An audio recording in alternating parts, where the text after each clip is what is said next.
everyone and welcome. I'm Oriel Morrison-Higgins and I'm joined today by Warren Stanyer. Warren is the President and CEO of Nevada Sunrise Metals Corp. Warren, great to have you with us today. Welcome. It's nice to be here. Thank you, Oriel. Now, Warren, you've just secured the right to earn into the Fivemile Gold Project in Nevada. Can you tell us about this? It's an exciting project because so little is known about this property.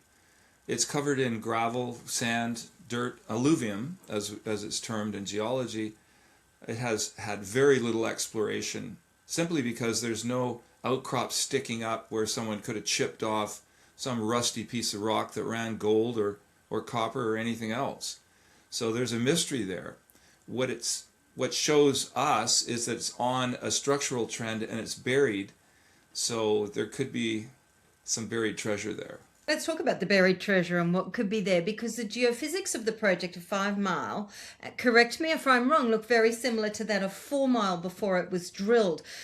If this is the case, what does it tell you about the potential? What does it tell you about what actually could be sitting under the ground there? Well, I'm a firm believer in geophysics. Canadians and Australians have had the same approach for a long time. I think Australia is even further ahead than we are. I've watched presentations where your entire country is going to be blanketed by every kind of airborne survey and put into a master database for explorers to use. In Canada, we're a little more localized, but there's so much to find. In Nevada, that thinking has not really been applied the way it has been in Canada and Australia. So, for example, I like the story of Olympic Dam. It was a confluence of geophysical indicators. 1977, they drilled their first hole, 35 meters of 1% copper. They didn't even know it had copper in it at first. They thought it was just iron because it was so red. But eventually the 10th hole got 145 meters of 2.2% copper. And that led to one of the biggest mines in the history of the world. And that was from geophysics with a crosshair, drill here. So that's the way we look at Fivemile. Now, Fourmile is an incredible deposit. It has similar characteristics geophysically as Fivemile, and of course they're 10 years or more ahead of us, 11 years since discovery actually, and that's a gravity high coincident with magnetic lows. So our geologist Clay Newton, whom I met through the Griffin Gold Project because he worked there in the past, he told me about this project. I gave it the name Fivemile, which he adopted because we're 5 miles from Fourmile. He found geophysical data that was public. He reprocessed it, found these coincident anomalies, did his structural study, which there is a map on our website and in our news release of May 26th, where these structures are interpreted to run towards Fourmile and Gold Rush, which is another multi-million ounce deposit. And Fourmile is a huge deposit. I mean, I've got the numbers here because we're not supposed to add them all together. 2.6 million ounces of gold at an average grade of 17.59 grams per ton in indicated resource, and the inferred is 13 million ounces of gold at an average grade of 16.9 grams per ton. So you can add them together for yourself, but the grade is roughly 17 grams per ton in both categories, more than a half ounce of gold. That's pretty much unheard of in Nevada and most places in North America and perhaps the world. I mean, in Australia, you'll get some bonanza type finds from time to time, and perhaps in Africa. But for Nevada, which has traditionally been more of a low-grade gold system, plentiful but lower grade, Fourmile is something very special. So we're looking forward to finding another Fourmile. Yeah, very exciting. The potential there is significant by what you've just described, Warren. Now, you have just, talk about potential, you've just raised just over 1.2 million, 1.26 to be precise. You've previously talked about the fact that those funds will be earmarked for exploration at Fivemile. What are you going to do on the ground now, and just how quickly can you get to drilling? Well, so some of the money will go to Fivemile in these initial stages, but we also have another project that has a gold deposit on it, has had gold mined from it. So they're two different animals. One, there's no expression of gold on surface. The other, it's plentiful in terms of what's already been mined, as I mentioned. So the initial stages at 5 Mile will be a deep penetrating, what we consider to be a deep penetrating soil survey, where ions of metals rise up semi-vertically. It depends on perhaps on the structures that they're following, whether it's by electrochemical methods or by gases that they're hitching a ride on. But these particles congregate in the upper soil, the surface soil. And we're using the ionic leach method, which partially strips the soil particles. It doesn't digest them in total. So these ions are clinging to sand, to dirt, and the ions are stripped from that. And that's the type of survey that we believe, if there's gold below it, that will show us. And if we get an anomaly, then we'll put the automobile in high gear.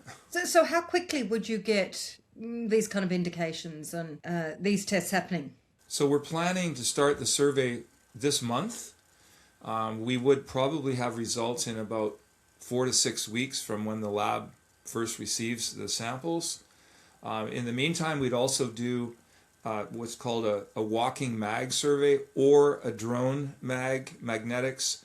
We know there's magnetic lows there. We want to define them in the best detail that we possibly can. So the government data is somewhat coarse in that it's probably 400 meter spacing or 300 meter. It probably wouldn't be 200 meter spaces that were flown with an aircraft. What we'll be doing is 100 meter spacing at the very least. And maybe if there's something we see that we like, when the results start coming in from the initial magnetics, we could even tighten that up and run extra lines in between. That's commonly done by geophysicists. If something looks really interesting, then you double the resolution. So that's one of the steps. And the next is gravity. So the high gravity signature is something that is very, very important for gold exploration and for uranium as well, which I've dabbled in.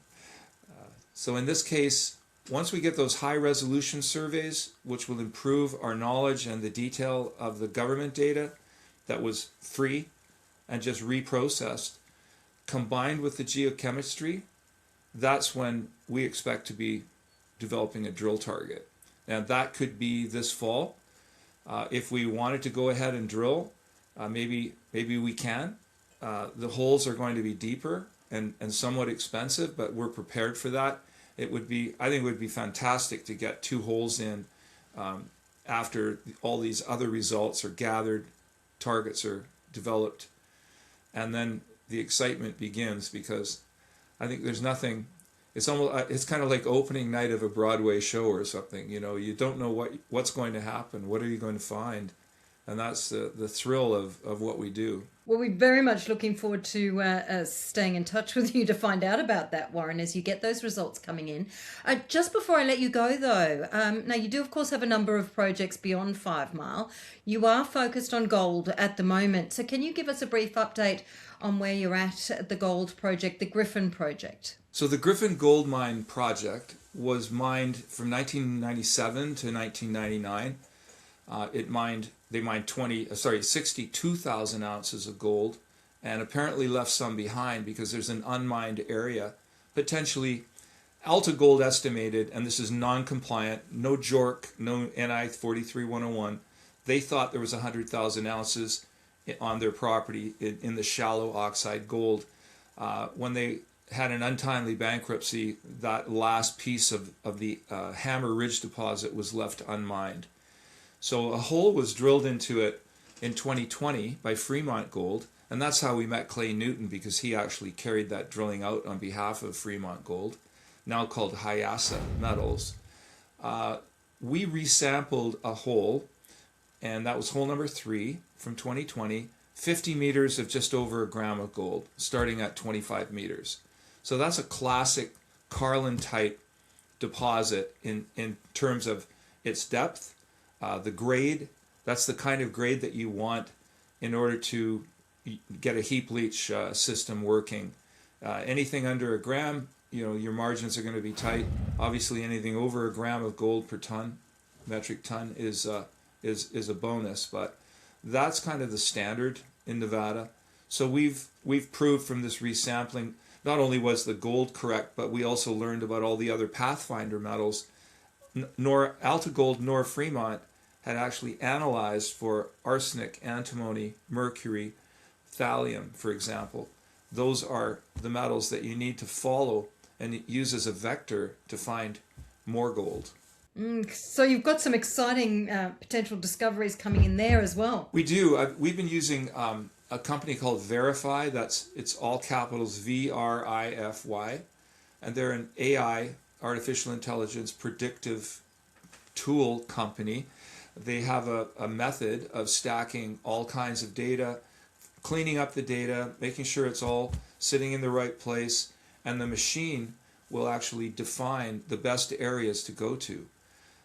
Southern Cross is a company you might be familiar with. They've used it successfully.